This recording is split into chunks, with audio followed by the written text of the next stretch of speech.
블로그는 점수다. 카페 가면 글 하나에 몇 점, 댓글 하나에 몇 점, 점수도 있지만 마이너스 점수도 있어요. 카페 운영하시는 분들이 제일 싫어하는 게 글 삭제예요. 그래서 삭제하지 말고 비공개 휴지통 처리를 해버려요. 그러면 글이 남아있거든요. 왜냐하면 글 하나에 점수도 있지만 글 밑에 댓글들이 있죠. 카페가 점수를 얻어놓은 거거든요. 카페를 키우는데 중요한데 그냥 삭제해버리면 그 글과 댓글 점수까지 다 깎아먹는 거예요. 블로그를 점수라고 이해할 때 네이버 카페 점수 체계 이해하면 아주 쉬워요. 제일 점수 주는 거는 포스팅이겠죠. 그 다음 좋은 게요, 이유 추가 및 활동 점수입니다. 그리고 방문자 점수, 우리 블로그에 들어오는 유입자 점수겠죠. 체류 점수, 댓글, 공감, 스크랩. 여러분들이 블로그를 육성하는 전략에서 점수 체계로 블로그를 이해하셔야 돼요. 그러면서 내가 어떤 활동을 할 때마다 우리 블로그의 점수가 늘었다, 이런 개념으로 하면 블로그를 운영하는데 재밌게 할 수가 있어요. 그런데 이것 때문에 생긴 게 뭐냐면 협업을 하시는 분들이 꽤 많아요. 왜 협업을 하는 거예요? 블로그 점수를 얻기 위한 활동이죠. 근데 여기서 조심해야 될 게 있는 게 점수가 무한대가 되지 않는다는 거예요. 왜냐하면 특정한 부분의 점수가 늘어나면 네이버 입장에서는 뭐라고 생각하겠어요? 어뷰징으로 생각을 해요. 아니면 자기들끼리 협업을 한다라고 생각을 해서 네이버에서 정한 한계 기준치가 있다라고 하는 것을 기억하셔야 돼요. 그리고 점수 지속성을 본다는 거예요. 블로그 하시는 분들이 주의해야 될 게 뭐냐면 인기 키워드. 예전에 블로그 방문자 제일 많이 유입시키는 꼼수 중에 하나가 네이버에 뜨는 인기 키워드를 잡아갖고 포스팅을 하면요, 갑자기 그래프가 쫙 올라가요. 그러다가 빠져. 네이버에서 가장 보는 게 꾸준한 방문 활동이 가장 중요합니다. 그래서 이 부분에서 협업을 하더라도 블로그나 페북이나 너무 많은 걸 하지 마라.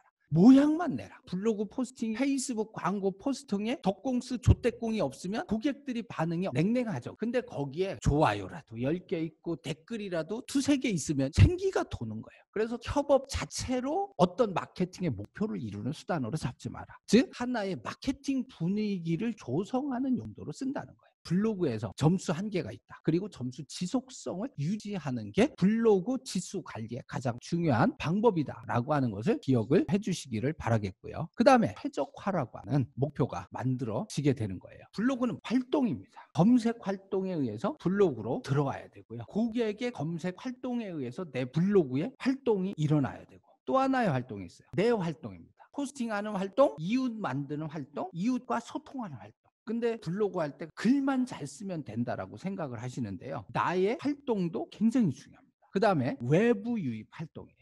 외부 채널로부터의 유입들, 즉 우리가 쓰는 불패법 같은 거 있잖아요. 지금은 C랭크 다이아 되면서 네이버의 변화 중에 하나가 외부 채널의 반응도 인정해주고 평가에 반영해준 것들이 많아졌습니다. 그래서 블로그 차트를 보면 확실히 불패법을 하는 블로그들 순위가 굉장히 높게 상승하는 것들을 볼 수가 있습니다. 그래서 단순히 포스팅하는 로 끝나는 게 아니라 이런 활동들에 의해서 블로그가 점수를 얻고 최적화가 된다라고 하는 개념을 잡고 접근을 해주셔야 돼요. 그 다음에 C랭크와 다이아가 되면서 블로그의 아주 중요한 개념으로 정리가 된 게 있어요. C랭크는 지식 정보성, 특정한 분야의 전문 지식, 이런 부분으로 구성이 되었다고 파악을 합니다. 근데 C랭크에서 다이아가 나오면서부터 블로그의 방향이 이제는 경험 정보로 바뀌고 있습니다.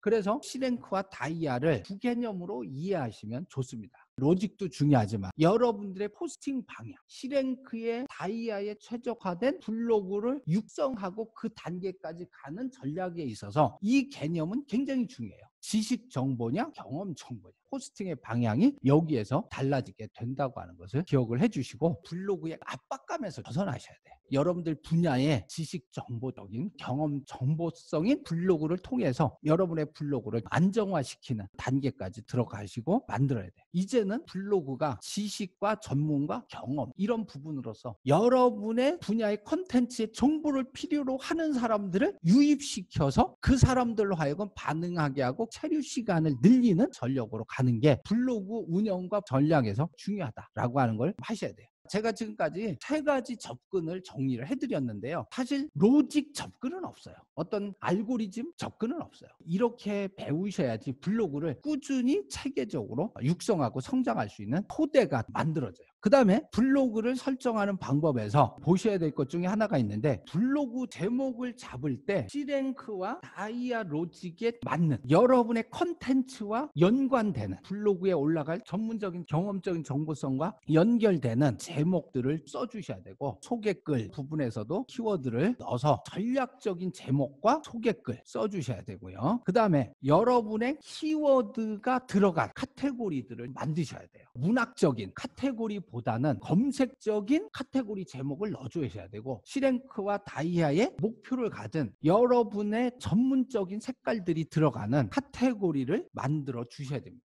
그래서 제목을 뽑는 전략도 맞춰가지고 제목들을 뽑아 주셔야 돼요.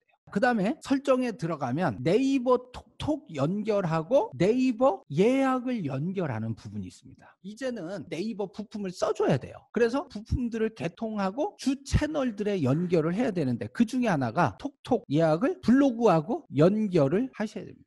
제 네이버 아이디 하나에 사업자 2개가 등록이 돼 있어요. 그러다 보니까 예약은 2개가 나와 있죠. 그리고 톡톡은 하나로 문의가 오도록 해놨고, 블로그를 상거래 목적으로 운영하시는 분들은 사업자 등록해 주셔야 돼요. 기본적인 세팅들을 해 주셔야 되고, 그 다음에 사업자 정보, 판매하는 목적으로 하시는 분들은 사업자 위젯 정보 설정을 해 주셔가지고 노출이 되게 해가지고, 또 요새는 파파라치들이 되게 많습니다. 그러니까 주의를 해가지고 나중에 피해 없도록 해주시고, 통신 판매업 신고 다 해서 등록을 해주시기를 바랍니다.